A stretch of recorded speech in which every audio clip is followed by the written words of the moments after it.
easy to define. Steady living bring you peace of mind. But would you ever trip my line? Steady living, a change of lifestyle. Steady living with my body.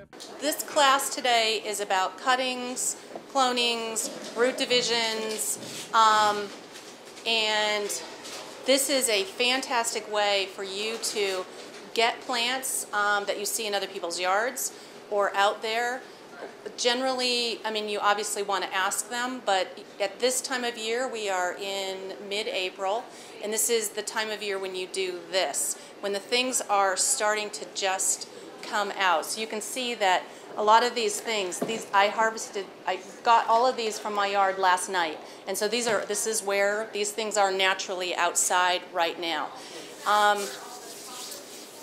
There are two factors that I take into consideration when I am doing this.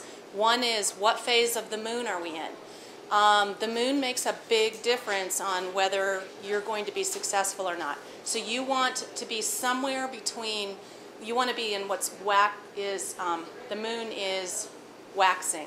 So you had a new moon when it's all dark, and then the moon is getting bigger and bigger and bigger and bigger as it's heading toward full moon.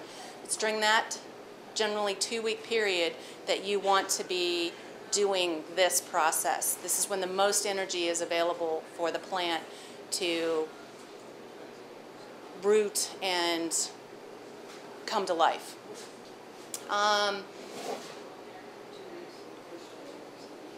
The second thing is time of year. So April for Spokane is the time to do this. When you see things just emerging, this is the point. If you try doing separations, divisions in August, you won't have very much success. You can have some, but it's nowhere near like right now, if you do it, you're probably going to have maybe 80% success. So you do a lot of them. Whereas if you did it in August, you might have 20% success. So this is the time of year when you're doing it, when everything's coming to life.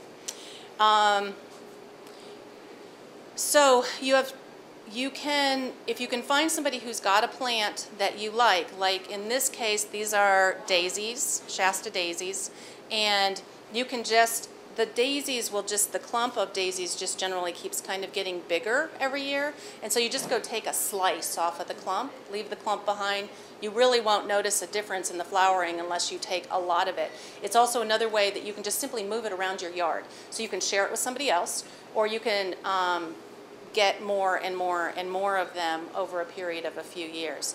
So a lot of perennial flowers you can do that with. If you see that they're in a clump and you can take a shovel and slice off some, more than likely it's something you can move around. You know, experiment, try. It's perennial plants that you're dealing with, so the ones that are going to come back year after year, and it's a cross-section of food, flowers, medicinal herbs, culinary herbs, and we're going to do several different things. This is vermiculite. What is this stuff called? Perlite, thank you. So vermiculite and perlite. This is just a loose, it's not really a potting soil, it's more of just a loam and perlite mix. I mean, it's a peat moss kind of mix. It's very light. It's not like potting soil that you would get. So you're looking for something light, and then you can start it in whatever you want. These are things you can grow, you can buy at like Northwest Seed and Pet, you know, little trays, and you can reuse them year after year, just as long as you keep them out of the sun. The sun will destroy them very quickly. But these are all mediums that you can use if you're going to do a cutting. So we've got divisions, we've got cuttings. I'm going to go back to talking about plant divisions. So this is valerian, which is a relatively stinky medicinal plant. People make tinctures out of it to help with sleeping, being nervous. You know, it's very calming. And when we dig in there and start looking around, what we're going to see are lots of little plants. So it looks like, you know, you've got this clump, but when you take the clump apart, it just keeps going down to little plants. So each one of these is a plant that you can then go put directly in the ground. So you took it out of the ground, it wintered over winter. It's not in any way vulnerable to the cold temperatures. It could snow again.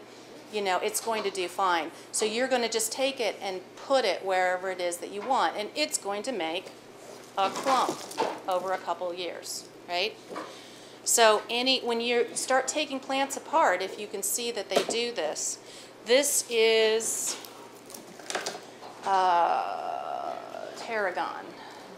So they tend to get all wound in each other. But every one of these little guys, and even these little guys, will make a new tarragon plant. And so I've done bedding plants to make money, and now we're doing bedding plants for our nonprofit. And so we will take this and make, you know, 200 plants out of it, and in, you know, another 12 weeks, we'll turn around and sell them for $3 a piece. But you can, if you know someone who's got something you want that is a perennial, you likely can do something, take a cutting or do a division like this. So this is, you can see how many plants are in here when you start looking at what it looks like under the soil. How do you know if it's a rhizome? If it is a plant that is in a clump, that is a perennial, you should try it. Like you don't. Keep it simple. That's always my rule for these things. And if you can get your hands on it, you likely got your hands on it for free. You know, try it, experiment, play around. You will learn so much from just trying. And it's not going to cost you much. I mean, you really can even use some of your own soil from your backyard in some little yogurt cups that you were going to throw away. You can take a paper tube, the ones that Christmas wrapping paper come on that are longer or something similar to that. You can actually take your newspaper that comes to your door and you wrap it around the roll, and then like several layers of it, you pull the roll out and you have this tube of paper. You take the paper and you cut it, and you fold the bottom and flip it over, and you've actually got a seeding cup. I mean, you can put soil in that, and then you can plant that directly into the ground. And you didn't buy anything, you didn't use plastic, you recycled something that was already on its way to being recycled. So that's a really great thing to do. Okay, and you can see that these are, so this is comfrey. And, you know, when you pull the comfrey up, you've got this big old gnarly root on there. So it sends down a pretty deep taproot. But all of this stuff up here is all can be taken off. And you can see the little root hairs. See the little root hairs on there? I would pass this around, but you're going to get really dirty if I do. But at any point, if you want to come over here and look at these, that's fine. But each one of these little guys is you can put in the ground and start another clump, and it will turn into a clump within a few years that's like this big, and it'll actually, this one will grow a little bit each year. You know, it's a medicinal plant. This is called Sweet Cicely, and I think I hurt this one. You can see that that's chopped off and doesn't have any roots. So that when I look at something, excuse me, when I look at a plant that doesn't have any root ends where I stuck the shovel in, I'm thinking this one probably is not, I could try it, but it probably isn't going to root.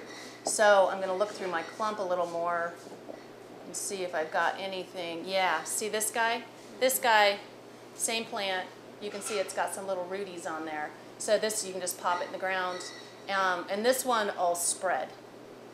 So the other thing to know about your plants is it going to form a clump and kind of stay in one place, or is it going to